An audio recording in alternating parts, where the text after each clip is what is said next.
भजनलाल शर्मा राजस्थान के मुख्यमंत्री, योगी आदित्यनाथ उत्तर प्रदेश के मुख्यमंत्री, देवेंद्र फडणवीस महाराष्ट्र के कोटि सीएम। कोटि नमन।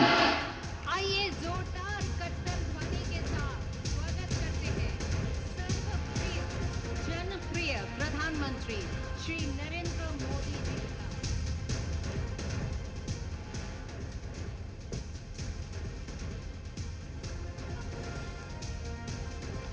आज गुरुदेव रविंद्रनाथ टैगोर का पुण्य जन्मदिन। इस अवसर पर माननीय प्रधानमंत्री जी पुष्पांजलि कर रहे हैं एवं সেই সঙ্গে আছেন সিএম ডেজিগনেট শ্রী শুভেন্দু অধিকারী। আজকে মঞ্চে উপস্থিত আছেন মাননীয় রাজ্যপাল শ্রী আর.এন. রবি।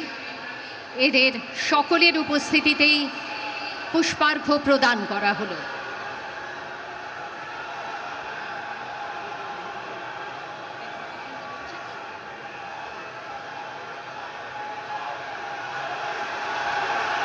जोरदार कट्टल ध्वनि के साथ स्वागत कीजिए माननीय प्रधानमंत्री, परम आदरणीय प्रधानमंत्री श्री नरेंद्र मोदी जी का।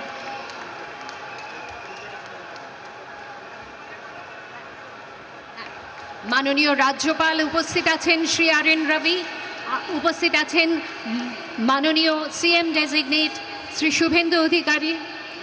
আমাদের মধ্যে উপস্থিত আছেন শ্রী শ্রমিক ভট্টাচার্য মহাশয়। আমি তাকে অনুরোধ জানাবো আজকে শ্রী মাখনলাল সরকার সম্পর্কে তিনি আমাদের বলবেন।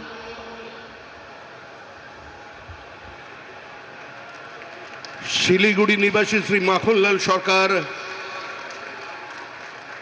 সবরই প্রতীক্ষার মতো দীর্ঘ প্রতীক্ষা। ভারত কেশরী ডক্টর শ্যামাপ্রসাদ মুখার্জি, যিনি ভারতের সংবিধান এবং ভারতবর্ষের অখণ্ডতার জন্য এই বাংলায় জন্মগ্রহণ করে নিজের প্রাণ দিয়েছিলেন, যাকে কাশ্মীরের জেলে রহস্যজনকভাবে কার্যত খুন করা হয়েছিল, এবং তার সেই যাত্রার যিনি সহযোগী ছিলেন, সেই মাখনলাল সরকার ৯৭ বছর বয়স হয়েছে তার, তিনিও আজকের দিনে আমাদের এখানে এসে উপস্থিত হয়েছেন।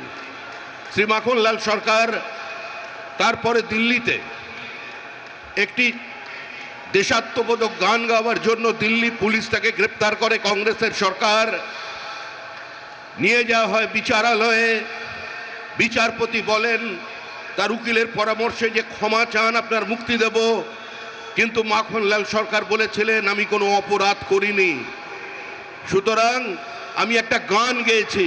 বিচারপতি বলেন তাহলে আপনি গানটা গেয়ে শোনান। সেদিনের অপ্রাপ্তবয়স্ক মাখনলাল সরকার সেই গানটি গেয়ে শোনান, এবং তারপর বিচারপতি নির্দেশ দেয় দিল্লি পুলিশকে যে একে ফার্স্ট ক্লাস কামরা করে এর বাড়ি পর্যন্ত পৌঁছে দাও এবং ১০০ টাকা দাও রাস্তায় যাতায়াতের জন্য। আজকে সেই মাখনলাল সরকার আমাদের মধ্যে আছেন, প্রধানমন্ত্রী তাকে সম্বোধন করবেন। माखनलाल सरकार जो श्यामा प्रसाद मुखर्जी की अंतिम यात्रा का उसका साथी रहे हैं, आज हमारा मंच पे उपस्थित है। हमारा बुजुर्ग जो जीवन में किसी का सामने सर नहीं झुकाया और ऐसे हजारों कार्यकर्ता का बलिदान और प्रतीक्षा का कारण आज इस पार्टी सत्ता में आए हैं। यह सिर्फ कोई सत्ता की परिवर्तन नहीं है, श्यामा प्रसाद मुखर्जी की धरती पर श्यामा प्रसाद का सरकार बनने जा रहे हैं। कश्मीर से कन्याकुमारी जैसा हमारा सपना है, वैसे ही गंगोत्री से गंगा सागर तक डबल इंजन सरकार भारत, हमारा सरकार श्यामा प्रसाद मुखर्जी की सरकार आज बन रहे हैं। ऐसी कितना माखनलाल सरकार ने अपने पूरा जीवन निछावर कर दिया, जिसका नाम जिसका पता किसी भी संवाद की सुर्खियों में नहीं है, किसी टेलीविजन चैनल में नहीं है, जिसका जीवन संघर्ष करते करते चले गए। आज वही माखनलाल सरकार हमारा बीच में उपस्थित है। प्रधानमंत्री जी भी उसको अभिनंदन करेंगे थोड़ी बाद में।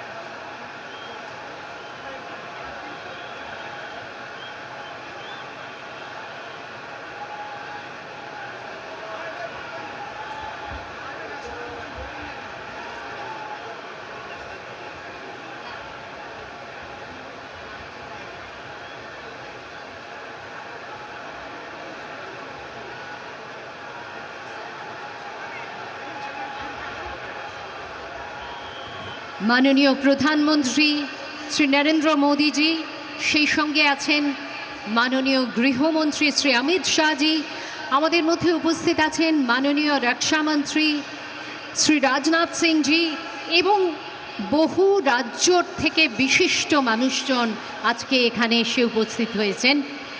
এবং আজকের এই অনুষ্ঠানে আপনারা তো সকলেই জানেন যে আজকে আমরা মাননীয় প্রধানমন্ত্রীরই এই বলা যেতে পারে পরামর্শ ছিল যে আজকের দিনটিকেই আমরা বেছে নিই 25শে বৈশাখ। কেননা 25শে বৈশাখ বাঙালির জীবনের সঙ্গে ওতপ্রোতভাবে জড়িত। রবীন্দ্রনাথ ঠাকুর, যাকে আমরা সুখে দুঃখে আনন্দে বিষাদে, যাকে আমরা নানান অনুভূতিতে, যাকে আমরা নানান অভিমানে, যাকে আমরা কখনো সুখে কখনো অসুখে তাকে একান্ত আপন করে নিয়েছি, সেই দিনটি আমাদের বারবার প্রথিত করে, আমাদের সংস্কৃতির সঙ্গে আমাদের এগিয়ে চলার পথের দিশা দেখায়। এবং এই দিনটিকে ওপরে আমাদের নির্ভরশীলতা, তার কোনো তুলনা হয় না। এই দিনেই বাংলার অপর এক ইতিহাস সৃষ্টি হবে, এটা সত্যি আমাদের কখনো আমরা কল্পনাও করিনি। কিন্তু মাননীয় প্রধানমন্ত্রী তার অদ্ভুত বিচক্ষণতার মাধ্যমে তিনি আজকের এই দিনটিকে এত সুন্দরভাবে, এত প্রাসঙ্গিকভাবে তিনি যুক্ত করলেন আমাদের বিধানসভার শপথ গ্রহণ অনুষ্ঠানের বা শপথ গ্রহণ সমারোহের সঙ্গে, যে সত্যি সেটা আমাদের কাছে একটি বিশেষ পাওয়ার দিন হয়ে উঠল। এখন থেকে 25শে বৈশাখে যেন যুক্ত হলো আরও এক পরব। 25শে বৈশাখ শুধুমাত্র আমাদের জীবন দর্শন, আমাদের সংস্কৃতির ধারা, আমাদের চড়ুইবেতির নিশানা হয়ে থাকলো না, সেই সঙ্গে রাজনৈতিকভাবে আমরা কতটা অগ্রসর হতে পারি তারও একটি সূচক দিন হিসেবে চিহ্নিত হয়ে থাকলো। 25শে বৈশাখের এই দিনে আপনারা সকলে এসেছেন। আজকে আমরা রবীন্দ্রনাথকে এইভাবে শ্রদ্ধা জানাচ্ছি, আজকের এই দিনটিকে আমরা সফল করে তুলছি। এটি সত্যি আমাদের সকলের কাছে একটি মনে রাখার মতো ঘটনা।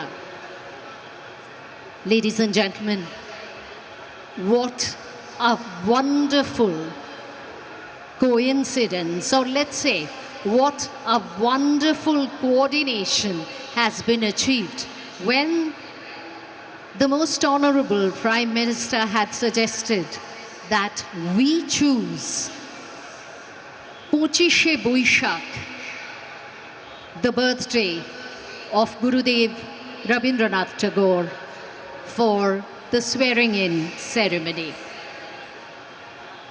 There was a wonderful conjunction. On the one hand, Rabindranath not only gives us a direction in life in all kinds of going forward, and with that is now added something of political significance, a political revival, a political energy that would once again make West Bengal so very relevant, so very frontline in our country. Today, the swearing-in ceremony is a symbol, and Pochishe Boishakh is, of course, another symbol. And the two symbols have come together to create a metaphor which is extraordinary. Meanwhile, we find people joining us on the dais. আমাদের